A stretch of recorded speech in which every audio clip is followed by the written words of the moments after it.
Assalamualaikum warahmatullahi wabarakatuh.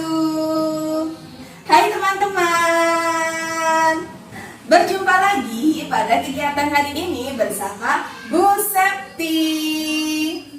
Bagaimana kabarnya teman-teman hari ini? Alhamdulillah, luar biasa. Allahu Akbar. Yes, yes, yes. Nah, teman-teman hebat loh. Tetap semangat melakukan kegiatan dari rumah bersama mama dan ayah. Terima kasih untuk mama dan ayah yang sudah hebat mendampingi anak-anak berkegiatan di rumah dengan sabar. Nah, siapa yang sudah siap menyimak sirah dari Bu Septi ya? Mana TKB, mana TKB? Di sini, di sini. Mana TKA, mana TKA? Di sini, di sini. Mana adik playgroup, mana adik playgroup? Di sini, di sini. TK Al-Iman is the best. Yes, yes, yes. Playgroup Al-Iman, subhanallah, asyiknya. Yes, yes, yes. Nah, hebat, teman-teman sudah semangat. Sebelum memulai kegiatan, kita berdoa dulu ya teman-teman. Tepuk satu jari, tepuk dua jari, tepuk tiga jari, tepuk empat jari, tepuk lima jari. Berbunyi semua, ayo kawan-kawan, kita doa bersama. Tata tertib berdoa, tangan diangkat, kepala ditundukkan, dan mata dipejamkan. Membaca doa sebelum belajar. Bismillahirrahmanirrahim. Raditu billahi rabba wa bil islami dinan wa bi Muhammadin nabiyyan wa rasulah. Rabbi zidni ilma warzuqni fahma. Amin ya rabbal alamin. Dengan nama Allah yang Maha Pengasih lagi Maha Penyayang, aku rela Allah sebagai Tuhanku, Islam sebagai agamaku, Muhammad sebagai nabiku. Ya Allah, tambahkanlah ilmu pengetahuanku dan kemampuanku, serta berilah kami kefahaman. Amin ya rabbal alamin. Hebat, teman-teman sudah ikut berdoa. Selanjutnya, Bu Septi punya sirah loh. Sudah siap? Are you ready? Let's go! Teman-teman, my friend, oke. Nah, Bu Septi sudah membawa sebuah buku yang berjudul Kisah Para Sahabat. Sirah hari ini yang disampaikan Bu Septi tentang sikap rendah hati. Rendah hati adalah sikap di mana kita mau dan mampu untuk meminta maaf dan juga memaafkan orang lain. Rendah hati juga bisa ditunjukkan dengan sikap kalau kita tidak mudah marah. Nah, mau tahu ceritanya teman-teman? Kita buka bukunya dengan ucap open please. 1, 2, 3. Open please. Tara. Nah, coba lihat teman-teman, di sini ada hewan apa? Ada hewan kuda. Nah, ada seorang petani yang hidupnya sangat miskin. Dia hidup bersama seorang putranya. Petani dan putranya ini hanya memiliki 1 ekor kuda. Tapi ternyata teman-teman, pada suatu hari 1 ekor kuda yang dimilikinya ini pergi ke hutan, kabur dan lari ke hutan. Nah, petani dan putranya ini pun, kuda kita sudah pergi ke hutan. Bagaimana ini? Kita sudah tidak punya apa-apa lagi.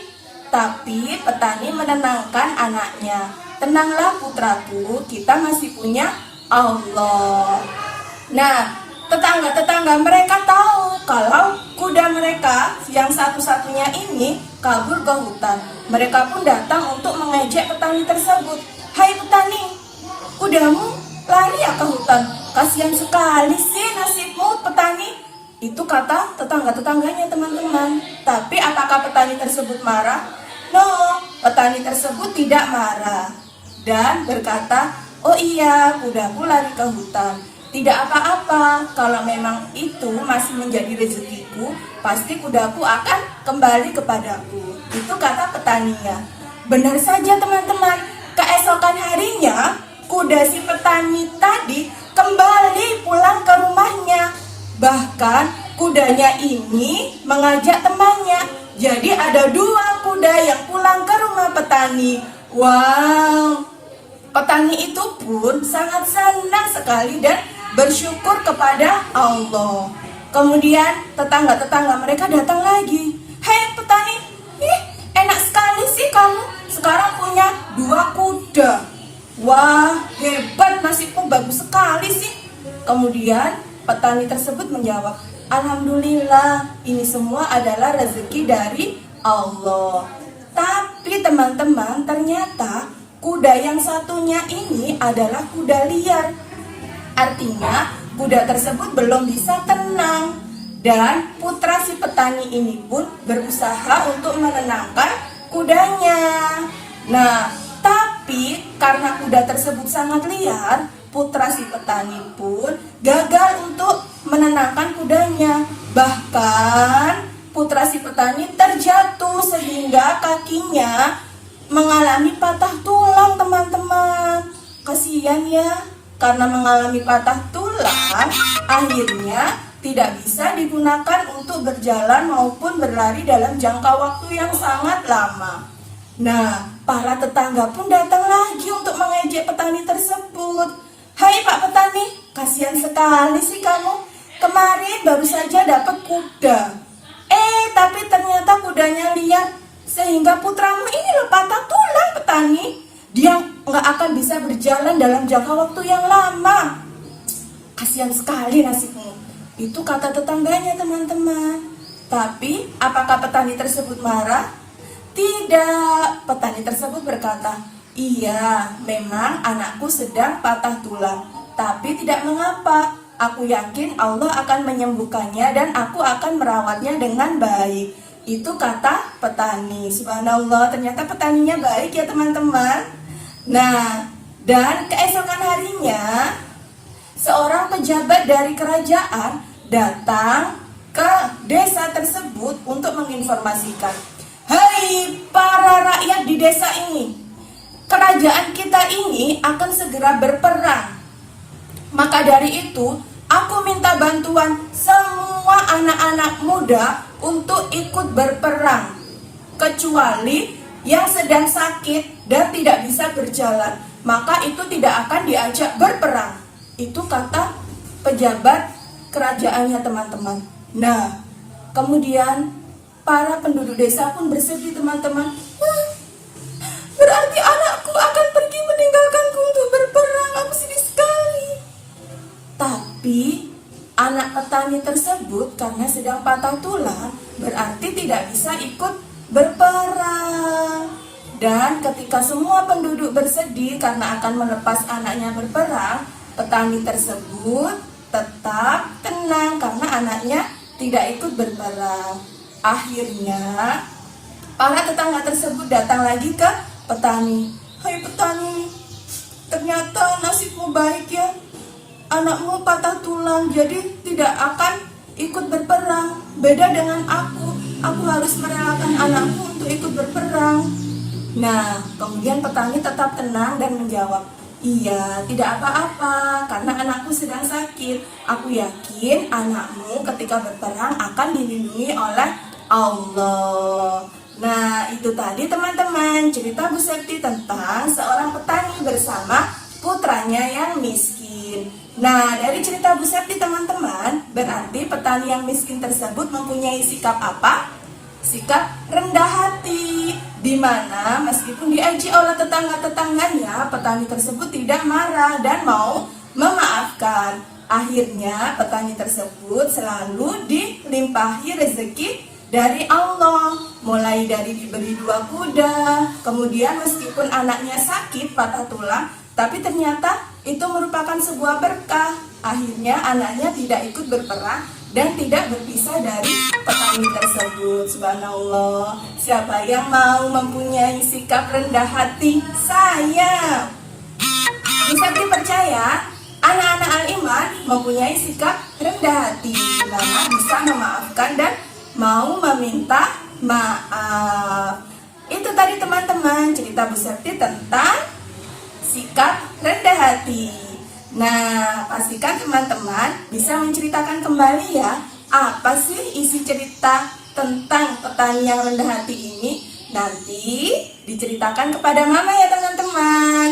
Oke, terima kasih teman-teman sudah menyimak cerita dari Bu Septi. Kita tutup bukunya ya. 1, 2, 3. Karena tadi kita sudah bercerita tentang sikap rendah hati yang dimiliki petani, sekarang Bu Septi akan mengajak teman-teman menyanyi bersama-sama tentang Pak Tani. Pak Taninya punya kandang loh. Kita nyanyi sama-sama ya. 1, 2, 3. Bapak Tani punya kandang besar, besar, besar. Di dalam ada sapinya. Emo, emo, emo. Di sini emo, di sana emo. Semua berbunyi emo.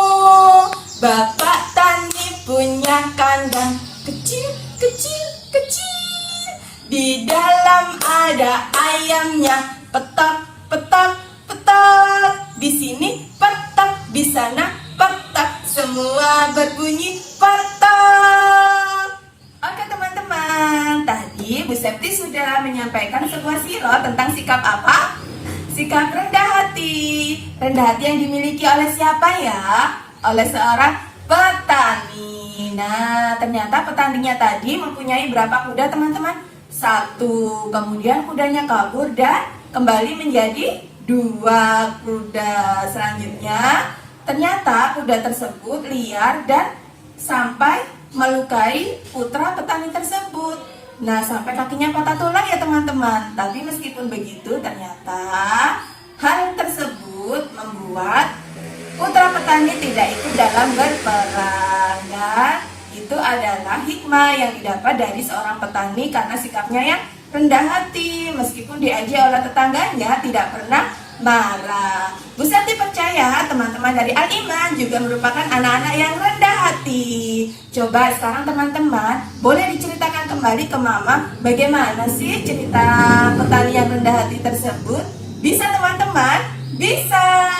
Oke, karena teman-teman sudah fokus hari ini, teman-teman mendapatkan bintang 3. Selamat. Alhamdulillah, sekarang kita akhiri kegiatan hari ini dengan melafadzkan surat Al-Asr. Tata tertib berdoa, tangan diangkat, kepala ditundukkan, dan mata dipejamkan. Membaca surat Al-Asr. Bismillahirrahmanirrahim. Wal 'asr. Innal insana lafi khusr. Illal ladzina amanu wa amilus solihati wa tawasau bil haqqi wa tawasau bis sabr. Shadaqallahul azim. Maha benar Allah dengan segala firman-Nya. Nah, teman-teman, terima kasih ya hari ini sudah bersemangat bersama Bu Septi. Diingatkan lagi oleh Bu Septi, pastikan teman-teman tetap di rumah dan menjaga kesehatan dengan menerapkan protokol kesehatan 5M. 1. Mencuci tangan menggunakan sabun. 2. Memakai masker. 3. Menjaga jarak. 4. Menjauhi kerumunan. 5. Membatasi mobilitas. Diakhiri Bu Septi, wassalamualaikum warahmatullahi wabarakatuh. Dipakai maskernya ya.